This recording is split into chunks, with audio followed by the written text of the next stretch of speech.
In the Bhagavad Gita, it says that it's better to struggle and fail in your own purpose than to succeed in someone else's purpose.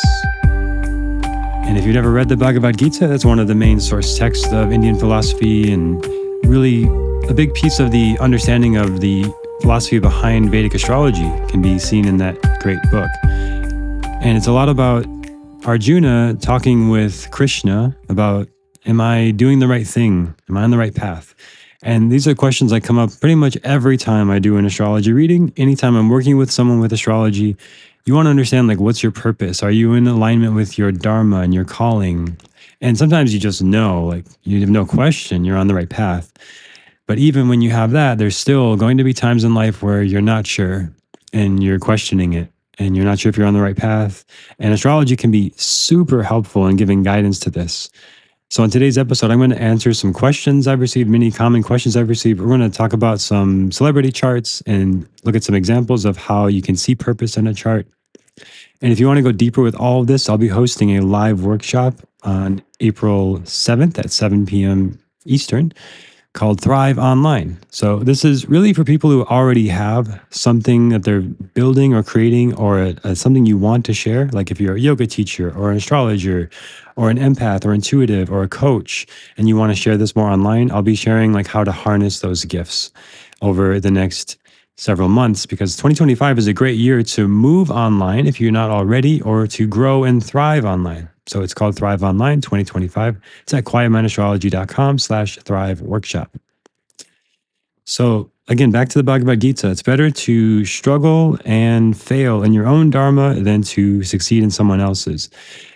So this is about like really finding what's true and aligned for you and what's in your heart, what's a calling for you. And I'm going to answer some common questions people have about this. So first is, can astrology help you find your true life purpose or calling? And the answer is absolutely, yes, definitely. We can see certain themes in your chart. Like you might have a lot of gifts for understanding somebody else and empathizing with them. Like saying having Moon in Cancer is a very good placement for a counselor or a therapist. Or you might have very good artistic skills, like having Venus in the 5th house is very good for an artist or a musician or performer. Or very good singing ability, Venus in the 2nd house, very good for singers, especially if it's like Venus in Leo. Very good for performers. So that's like a vocation, a job, but the purpose or calling is a calling. You're being called. It's something deeper inside of you. It's like this thing that is unavoidable. You can't ignore it, and you can numb it out. You can distract yourself, but it keeps coming back. Like you might just take a job for money, but you still feel like maybe I should explore this thing. You keep getting this sort of calling, this sort of itch to go in this direction. And that's very intuitive. So a lot of that is going to actually come down to not just knowing your birth chart and looking outside of yourself for the astrologer's answers, but to look within yourself. And this starts with taking away the distractions and the noise and the things that take you away from being able to hear and receive this calling, this message. So it's like if you have your phone turned off, people can call you, but you're not going to hear it. So if you have your intuition turned off, your spirit, source, whatever it is that is this calling is calling you, is not going to reach you if you're not tuned into it, if you're not essentially turned on to your intuition. So a lot of things can turn off your intuition, like even just like eating really bad foods or staying up late, not sleeping well, not getting hydrated enough, not taking care of your body. All of this sort of makes the vessel of your body more gunked up, more blocked energetically. And if you ever go to like a massage therapist and you got all these knots in your shoulders, like energy is not flowing through your body. Or you go to an acupuncturist. Acupuncture is a great way to increase the energy flow through the meridians, the energy channels in the body. And you might have things that are stuck that you're not even conscious of, but working with somebody can help you become conscious of those blocks. So I think start there for one is like, is there something that's blocking your receptivity, your intuition that you know is not serving, that you could cut out? And there's something you could add in that would help your intuition. Like maybe you feel clearer mentally when you have coffee in the morning or mushroom tea in the morning or certain supplements that make you feel more clear-minded. Everyone's different. So, find what works for you. Maybe you find you take a cold plunge and you feel really recharged and rejuvenated, and your mind is clear, your intuition is sharper. So that's a thing to look at right now is to before we get into the real astrology of it, is like, when have you felt most intuitive, most aligned? There's most synchronicity in your life. There's probably been many moments like this. And what were you doing at that time that was keeping that channel open, that was having you feel more like you were attuned to this calling within yourself and not resisting it? And there's many ways we might resist it. Many reasons we might resist these callings. Could be fear of failure, fear of success. You might think, yeah, I could go on a limb and try this thing, but I don't know if I'm ready. I don't know if I'm good enough. Other people do it better. These are very normal kind of doubts that we all can have. And you might have more predisposition to that in your birth chart, like having Saturn with your moon is going to be more serious, more practical, or moon in Virgo, for example, or Virgo rising is going to be more practical and like skeptical, like, yeah, but is this really going to work? I'm not sure. Whereas somebody who's like Jupiter in the first house is generally going to be more optimistic and just go for it and not have as much self doubt. There may be other factors for all of this. So I'm just naming single factors that might play into this, or Jupiter conjunct the moon, or Jupiter in Cancer. This is a generally more optimistic, hopeful kind of energy, or Punarvasu ascendant, something like this, or moon in Punarvasu. So these are all things that could bring you more optimism and hopefulness to just trust that calling and go for it. So those are things we can see in the birth chart, but they're also just things anyone can do anytime to address it. Now, yes, the astrology can point to your purpose and calling. And a lot of times when I look at celebrities and famous people, I can see that the astrology is played out and they very likely never knew anything about astrology. So, for example, someone like Robin Williams, famous for being a comedian, and his Atma Karaka is Mercury. So his soul essence is Mercury, the trickster, the jokester, communication, cleverness, wit, charm. And he has his sun with Mercury conjunct. So it brings the spotlight to him in being the Mercury qualities. Now, this is not so unusual. Mercury Atma Karaka, the highest degree planet, is pretty common. Sun with Mercury is actually very common. So there's other factors too, like he has Rahu with his moon. So his moon, his mind is Rahu, very fast and intense, and likes to just go in a lot of directions. So this adds to his way of performing comedy is very fast and intense. And it's not like just any Mercury, right? Any Mercury, because there's lots of comedians and lots of comedians have very different approaches. But his is more of this fast paced, intense kind of approach. So that's Rahu conjunct with his moon. So these are some examples, like to look at the purpose of Robin Williams. If you were to come in for a reading for me and he's like 15 years old and I look at his chart, these are some of the things I would say without knowing about comedy. He might say, I'm kind of interested in comedy. And I could see these things like, okay, so Mercury's Atma Karaka, that's a good thing to explore. Rahu with your moon, probably going to have a lot of activity. So like, don't suppress yourself. Like if you want to be loud and big and fast and intense in your comedy, that's going to be authentic for you. Versus other people would have different placements and different things to focus on. So another example, somebody is very well known as Oprah Winfrey. She also has Mercury Atma Karaka.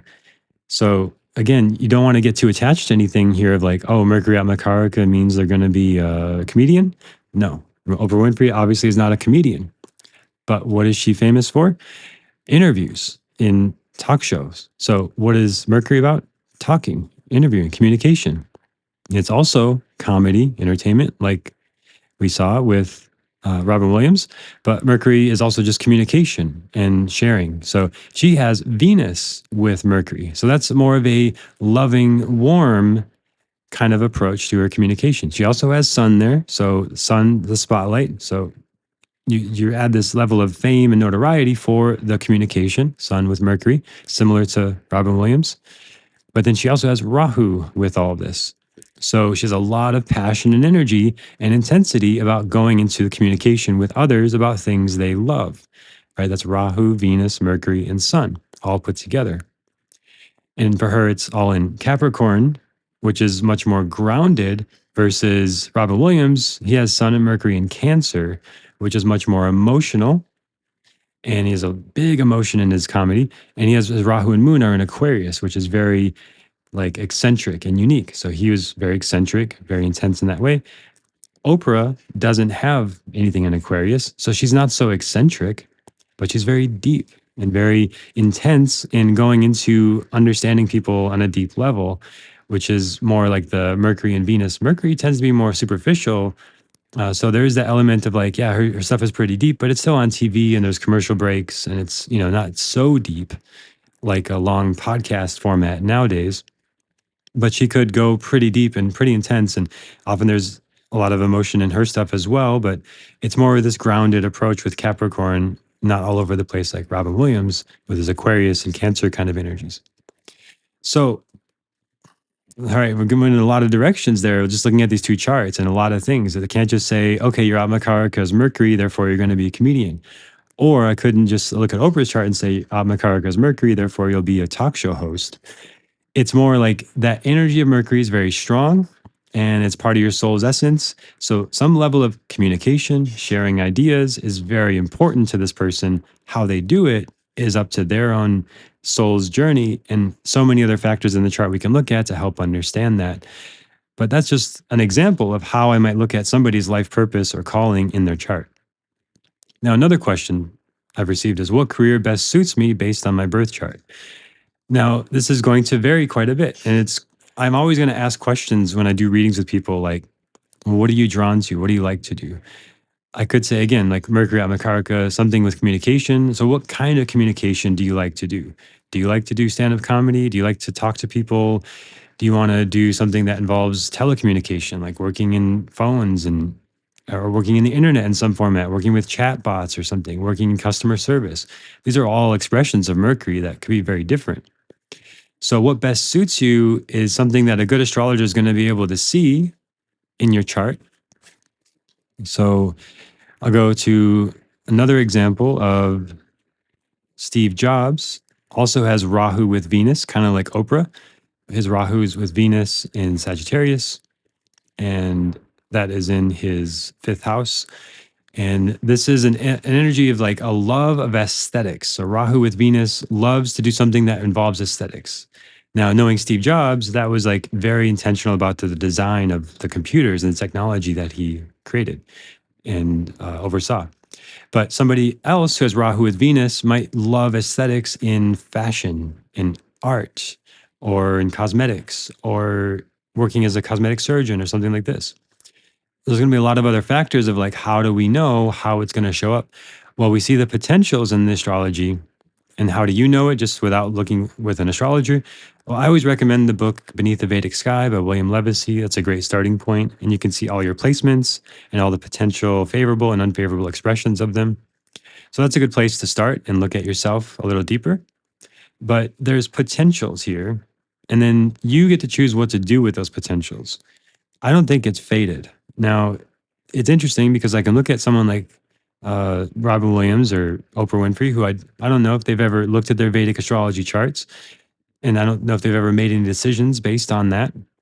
But I can look at it and it makes a lot of sense. Like their charts make a lot of sense in a way you could look back and say maybe that was all fate.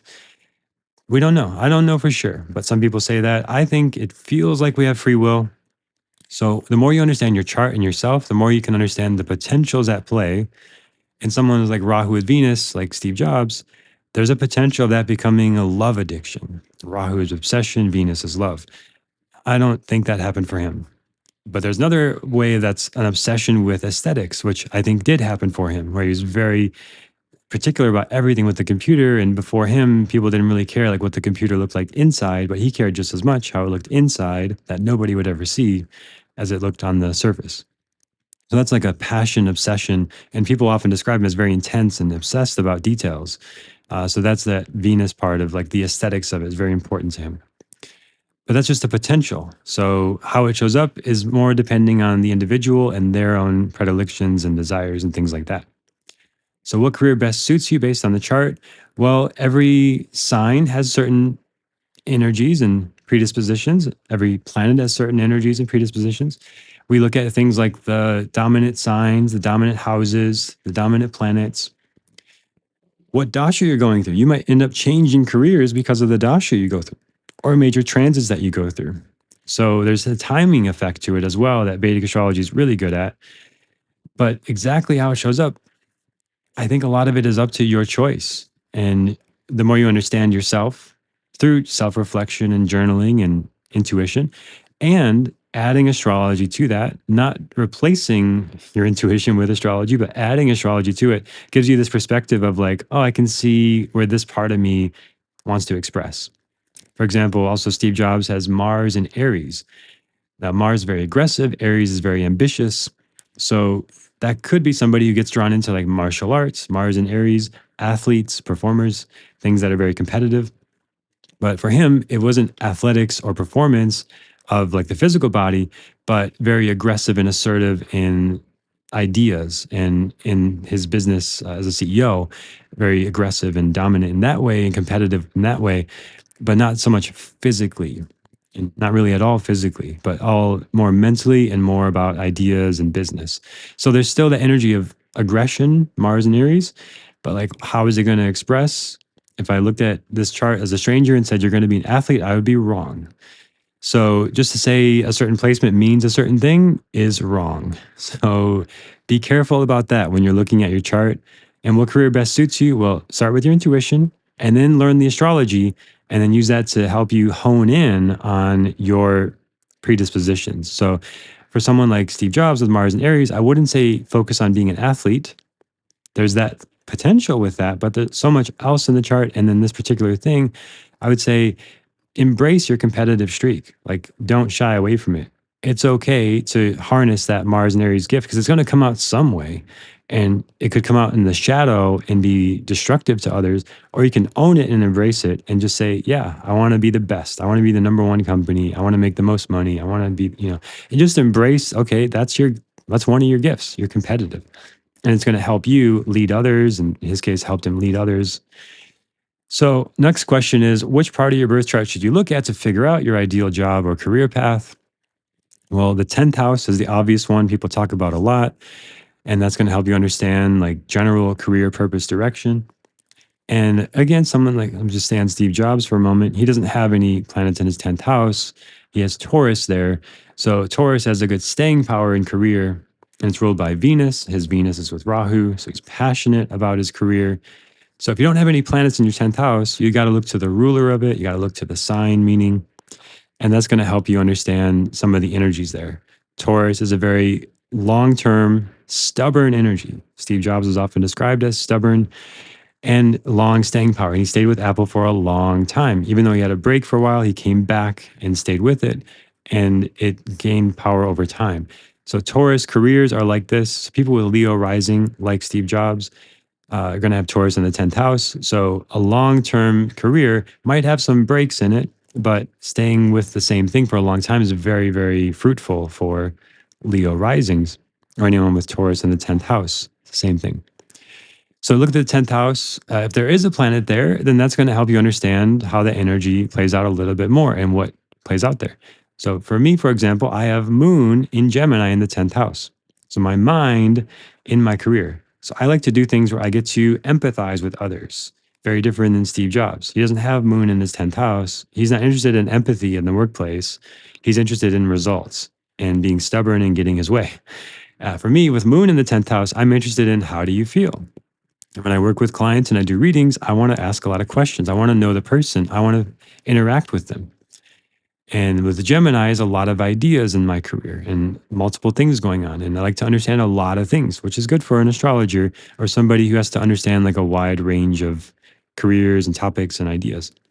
So for me, Moon in the 10th house, I could be a good counselor or therapist or something like this. And I've gone in that direction. I worked as a mentor to boys in a counselor kind of role. I've worked as a youth counselor, volunteered at camps and things like this. And in my work, I like to understand people emotionally. So whatever's in your 10th house is going to help you see what kind of things you might want to do in your career. One of my clients has Pluto in the 10th house in Scorpio. That's super transformational.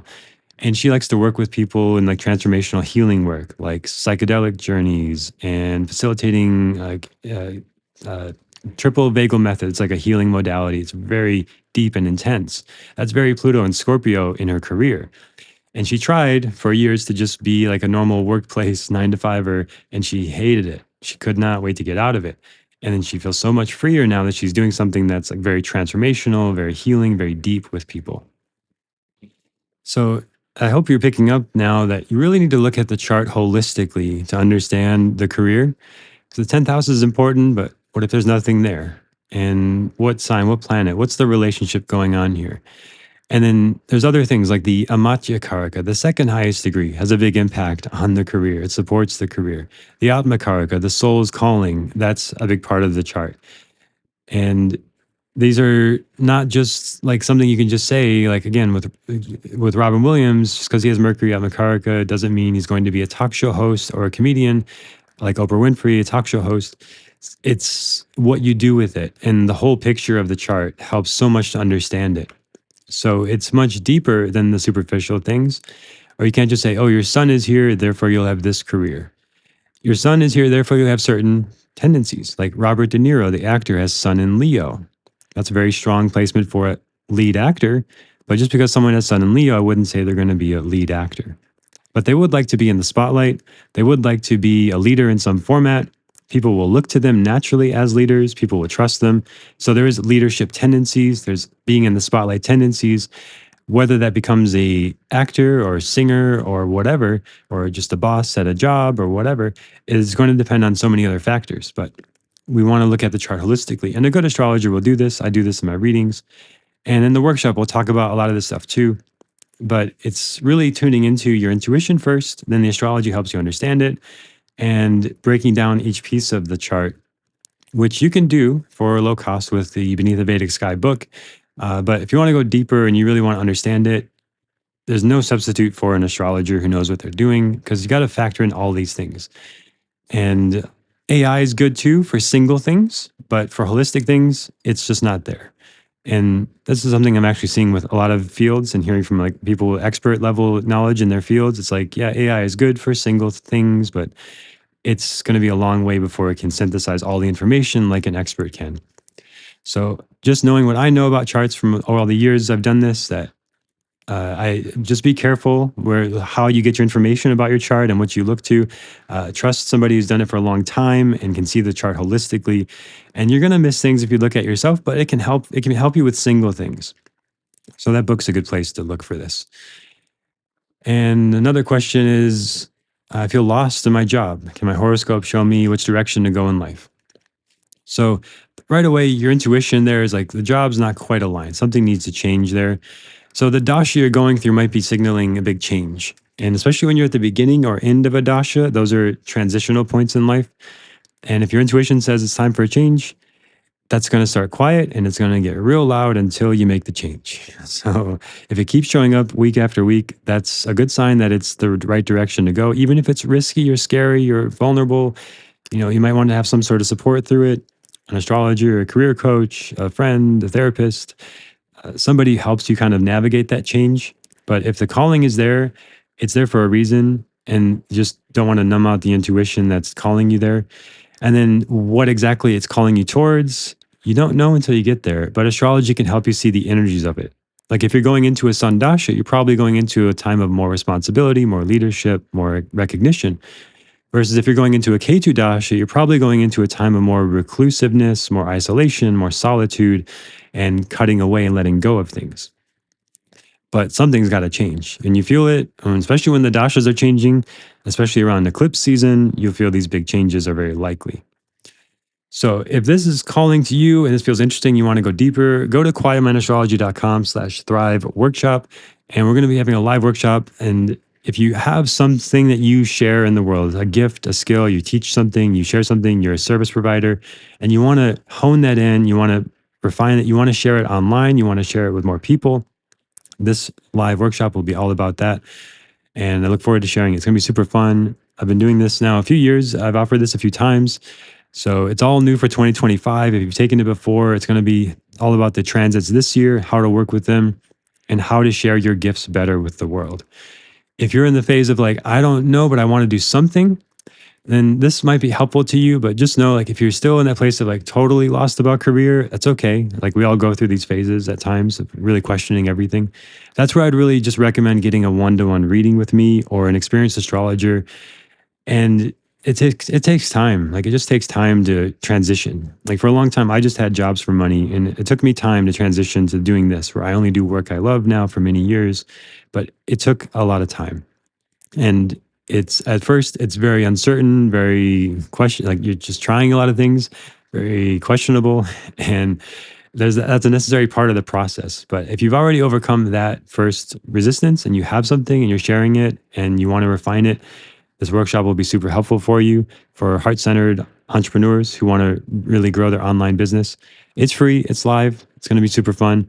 I love doing these live workshops. The last Venus one was super fun and amazing. We had a lot of great people there live. So now, over the next few weeks, I'm going to talk a lot about purpose. So if you have questions about purpose, leave a comment on Spotify, message me on Instagram at Quiet Mind Astrology, and I'll do my best to answer your questions and address them over the next few weeks as we move into this really interesting new phase in the summer, which this summer is an amazing time for getting more in your purpose and sharing your gifts with the world. Thank you for listening, and look forward to sharing more with you next time on the Quiet Mind Astrology podcast.